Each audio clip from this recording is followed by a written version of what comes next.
Hello everyone, welcome back to my channel Abhik arts. তো human figure ড্রয়িংয়ের তো আজকে এটার কমপ্লিট ফিগার ড্রয়িং। তো এই ফিগার ড্রয়িংটা আমি কীভাবে করলাম তো সেটাই তোমাদের দেখাবো। ফিগারটা ড্রয়িং করে আগে তো আমরা প্রথমে বলি ফিগার ড্রয়িং করা কেন ইম্পর্টেন্ট। এটা অনেকেরই প্রশ্ন হতে পারে। তো ফিগার ড্রয়িং করা ইম্পর্ট্যান্ট কেন সেটা আমি তোমাদের একটু শেষে বলছি। আর এখন যে ড্রয়িংটা করছি, স্কেচটা করছি, তো আগে স্কেচটা কমপ্লিট করি, তারপরে তোমাদের আমি বলছি যে ফিগার ড্রয়িং করা কেন ইম্পর্টেন্ট। তো ফার্স্টেই যারা ফিগার ড্রয়িং করছো বা করতে চাইছো, হচ্ছে না, সামান্য কিছু প্রবলেম হচ্ছে, তো সেই প্রবলেমটা আমাদের হয়ে থাকে যেটা ফিগারের সঠিক যে মাপটা থাকে সেটা আমাদের চোখে ভুল দেখায় বা ভুল হচ্ছে, ফিগারের মাপটাই সঠিকভাবে হয় না। তো সেটাই অনেকে ভুল করে।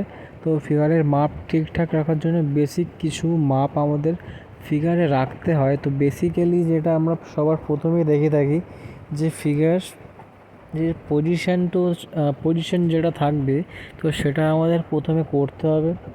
রাফ স্কেচ করে নেওয়ার পরে সেটা রাফ স্কেচ করব আমরা সামান্য পেন্সিলের লাইন দিয়ে। তারপর সেটাকে আমরা ধীরে ধীরে আস্তে আস্তে তোমরা ডিটেইলিং করতে করতে পুরো যেই পজিশনটা থাকবে সেটার পুরো যেই মানে একদম আলো ছায়াটা নিয়ে সেটা লাস্টের দিকে করব। কিন্তু তার প্রথমে আমার দরকার যেটা সেটা আছে যেই রাফ স্কেচ, ওটা আমাদের ঠিক রাখতে হবে। তো বেসিক্যালি আমরা ফিগার ড্রয়িং করার সময় কিছু কিছু মাপ ঠিক রেখে আমাদের ফিগার ড্রয়িংকে এগিয়ে নিয়ে যাই। তো বেসিক কিছু মাপ থাকে, যেমন আমাদের ফিগারের লম্বা কতটা হয়, ফিগার কতটা চওড়া হবে, বা ফিগারের পা কতটা বড় হয়, ফিগারের হাত কতটা বড় হয়, ফিগারের মাথা কতটা বড় হয়। এই রকম কিছু অনেক ডাউট আমাদের ভিতরে থাকে, তো যেগুলো আমরা প্র্যাকটিস করতে করতে ক্লিয়ার হয়। আর যেখানে প্র্যাকটিস তো সবারই করতে হবে, আর কিছু বেসিক যে মাপগুলো আমি তোমাদের ক্লিয়ার করব, তো তোমরা সেইগুলো তোমাদের ড্রয়িংয়ে স্কেচ করার সময় তোমরা সেইগুলো অ্যাপ্লাই করলে তোমাদের ফিগার ড্রয়িংয়ের মাপটা অনেকটা ক্লিয়ার হবে। তো ফার্স্ট যেই বেসিক মাপটা আমি সবসময় বলে থাকি যে আমাদের ফিগারের প্রথমেই আমাদের দেখতে হবে ফিগারের যে যে আমাদের পজিশন যে থাকবে সেটা তো অবশ্যই, তারপরে যেটা মেন সেটা আমাদের ফিগারের কতটা লম্বা হচ্ছে বা ফিগার কতটা চওড়া হচ্ছে। তো ফার্স্টে আমরা যেটা সবার একদম প্রথমে যেটা আসি সেটা হচ্ছে আমাদের ফিগারের হাইট। তো আমাদের সবার প্রথমে চোখে পড়ে ফিগারের হাইটটা। আমাদের ফিগারের হাইট ছোট হয় বা মাথা অনুযায়ী ছোট হয় তাহলে ফিগারটা হয়তো ভুল হবে, কারণ ফিগারের মাথা অনুযায়ী আমরা ফিগারের হাইটটা মেজার করতে পারি। তো ফিগারের মাথা যতটাই বড় হোক না কেন, তার থেকে মিনিমাম 6 ভাগ 6.5 ভাগ এইরকমভাবে বড় রাখতেই হবে, তাহলে অসুবিধা হবে না আমাদের। আমি যেই বইটা ফলো করি, তো সেই বইটাতে মাথা অনুযায়ী তার থেকেও 7 ভাগ বড় করা আছে পুরোপুরি বডি পার্টসটা, মাথা বাদ দিয়েও আরও 7 ভাগ, মানে তোমার মাথা যতটা বড় হবে তার থেকেও আরও 7 ভাগ বড় দিতে হবে পুরো ফিগারটা করার জন্য। তো এটা তো হলো বেসিক মাপ। তো এটা হচ্ছে ওয়েস্টার্ন কালচার ফলো করে বেশিরভাগ এই মাপটা। আমাদের ইন্ডিয়ান কালচারে দেখো মানুষ সবসময় বিভিন্ন ছোট হয়, কেউ লম্বা হয়, কেউ একটু নাটা হয়, হাইট শর্ট হয়, তো বিভিন্ন সময় বিভিন্ন রকমভাবে আমরা ড্রয়িংয়ের সময় অ্যাপ্লাই করে থাকি। তো বেসিক আমরা যেটা একদম সবার ফার্স্টে আমরা করবো প্র্যাকটিস করার সময়, তো এই মাপটা নিয়ে যদি আমরা করি তো কোনো অসুবিধা নেই। তোমরা যদি যেটা সামনে দেখছো লাইভ ড্রয়িং করার সময়, তো তোমরা তখন দেখতে পাচ্ছ যে ফিগারটা আমাদের কত ছোট বা বড়, তখন তোমরা সেই অনুযায়ী করবে। কিন্তু বেসিক যেটা আমাদের মাপটা থাকে সেই মাপটা এরকম থাকে যে মাথা অনুযায়ী আরও 7 ভাগ বড় হয়। তো এটা তো বেসিক মাপ থাকলো আমাদের যেই বইটা ফলো করে আমি দেখি, তো সেটা থেকে এটা নেওয়া মাপটা, সেখান থেকেই শেখা। আর তোমাদের আমি বলছি 7 ভাগেই এটা তোমরা নেবে, এটা ওয়েস্টার্ন কালচার হলেও এটা মাপটা সঠিক মাপ, তোমরা এটা ফলো করে করতে পারো। আর এটা হলো আমাদের ফিগারের লম্বায়। আরও চওড়ায় বিভিন্নভাবে মাপ থাকে, সেগুলো ডিটেলসে বলবো। তো তোমরা তার আগে চ্যানেলটিকে যারা এখনও সাবস্ক্রাইব করোনি তো অবশ্যই সাবস্ক্রাইব করে নাও। আর তুমি যারা ভিডিওটি দেখলে যে এটা ফার্স্টে আমরা মাথা থেকে শুরু করলাম এবং তারপর সেটা হাত পা, এখন যেটা করছি পা, তো সেই পায়ের পজিশনটা, তো ফার্স্টে তো আমি সেটা করিনি। তো ফার্স্টে আমি মাথা থেকে শুরু করে বডিটা উপর থেকে শুরু করে নিচে এসে শেষ করব। তো এইভাবেই তোমরা করবে। অনেকেই স্টার্ট করে ধরো মাথাটা ঠিকঠাক করে হলো না বা পা ঠিক করে হলো না, কিন্তু বডিটা ঠিকঠাক করে উপরের পার্টটা কমপ্লিট হলো না, নিচের পার্টটা শুরু করে, কিন্তু এটা একদমই করা উচিত নয়। তো ফার্স্টে উপর থেকে স্টার্ট করে নিচের দিকে মানে পায়ে এসে তারপর সেটাকে কমপ্লিট ডিটেলস করা। তো ফার্স্টে আমরা শিখতে হবে স্কেচ না করা শিখলে আমাদের সঠিকভাবে ড্রয়িং করতে পারবো না, কমপ্লিট যে ড্রয়িংটা আমাদের থাকে। তো এটা তো স্কেচ করার জন্য তো আমরা ফার্স্টে বেসিক্যালি আমাদের লাইনটাই সব থেকে মেন, লাইনটা ফ্লো করানো সেটাই মেন। তো সেটাই প্র্যাকটিস করতে হয়। তার থেকেও বড় কথা যে তোমাদের মাপটা বললাম, সেই মাপটা তোমরা অবশ্যই ফলো করো। আর পজিশানটা, বিভিন্ন পজিশানে ফিগার থাকে, তো বিভিন্ন পজিশান তোমরা প্র্যাকটিস করো। আর তোমাদের আমি দেখালাম কীভাবে করছি। আরও প্রতিদিন আমি ভিডিও আপলোড করে থাকি, প্রায় 2-1 দিন একটু অসুবিধার কারণে ভিডিও আপলোড করা হয় না, যেমন আজকে বেশ 2-3 দিন পরেই আপলোড করছি।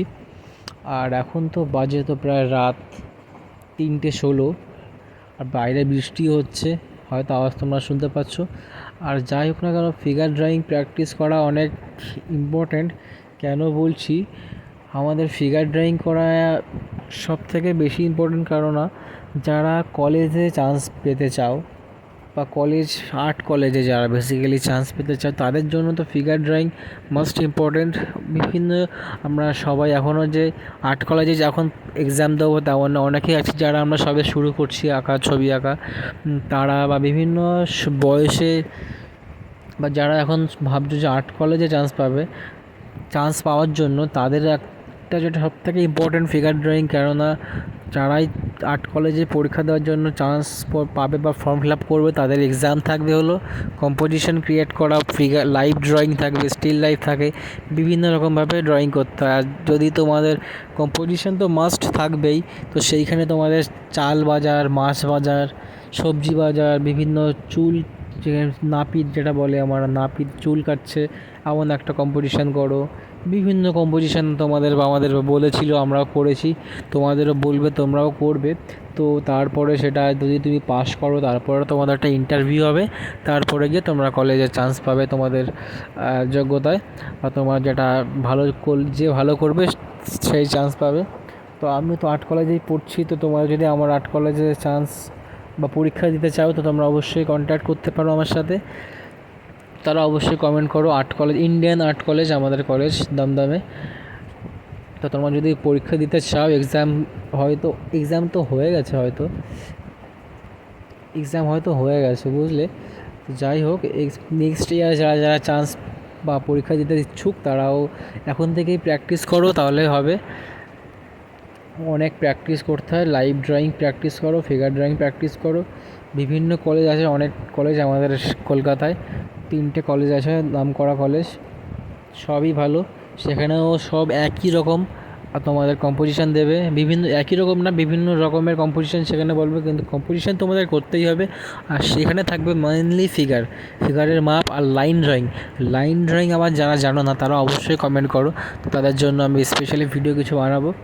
আর সব শেষে দেখছো যে আমি এখন জাস্ট শেডিংটা করছি হালকা করে, যাতে আমি লাইটের ব্যাপারটা, লাইট শেডটা করে দিচ্ছি, যাতে বোঝা যায় যে আমাদের ফিগারের কোনো এক সাইডে ডার্ক হলে সেই পাশটা আর একটা সাইড লাইট হবে, সেটাই জাস্ট করবো। আর এই যে ফিগারের যে এই ফিগারটা কত বয়সের, তোমরা সেটা একটু লাস্টে বুঝতে পারবে। ফিগার ড্রয়িং করা এই না যে হুবহু যে যেমন আসে তেমন করে দেওয়া। বিষয়টা লাইভ ড্রয়িং করলে তার যেই মডেলটা থাকবে, তার বয়স কেমন সেটাও আমাদের অবজার্ভ করতে হবে। তো এই সমস্ত অনেক আরও ইম্পর্টেন্ট কথা, যেগুলো সবার জানা থাকে না। তো সেই সমস্ত কথা বা সেই সমস্ত নলেজগুলো আমাদের আর্ট কলেজে আমাদের স্যারেরা অনেকে বলে সব সময় কীভাবে ফিগার ড্রয়িং করতে হয়, লাইন ড্রয়িং করতে হয়, বা একটা লাইভ মডেল ড্রয়িং করার সময় শুধুমাত্র তার লাইভ বসে আছে শুধু সেটাকেই ড্রয়িং করা নয়, তার মুখাবয়বের যেই ছাপ বা তার বয়সের একটা ছাপ আমাদের মুখের উপর দেখলে বোঝা যায় যে একজন মানুষের কত বয়স। তার মুখ দেখলে হয়তো আমরা অনেকটা আন্দাজ করতে পারি, তো সেই আন্দাজ যেন আমরা আমাদের ছবিতেও দেখাতে পারি। তো এইরকমই কিছু আমাদের সেইটা নিয়েই কাজ করতে হয়। ফিগার ড্রয়িং মানে এমনই না শুধুমাত্র আসে দেখলাম করে দিলাম, তো অনেক আরও নলেজেবল কথা আমাদের স্যারেরা বলে থাকেন। তো তোমরা যদি চাও সেই কথাগুলো শোনার জন্য তোমরা অবশ্যই কিন্তু কলেজে চান্স পেতে হবে তোমাদের জন্য, স্যারেদের প্রফেসরদের নলেজ নেওয়ার জন্য। আর যাই হোক, এটা প্রায় শেষের দিকে, তো ভিডিও তোমরা পুরোপুরি স্কিপ না করে যারা যারা দেখেছো তারা অবশ্যই ড্রয়িংগুলি করো, ড্রয়িং প্র্যাকটিস করো, স্কেচ করো বেশি করে, লাইন ড্রয়িং করো বেশি করে, এগুলো করো। আর ভিডিওগুলো অবশ্যই দেখো, সবার কাছে শেয়ার করো।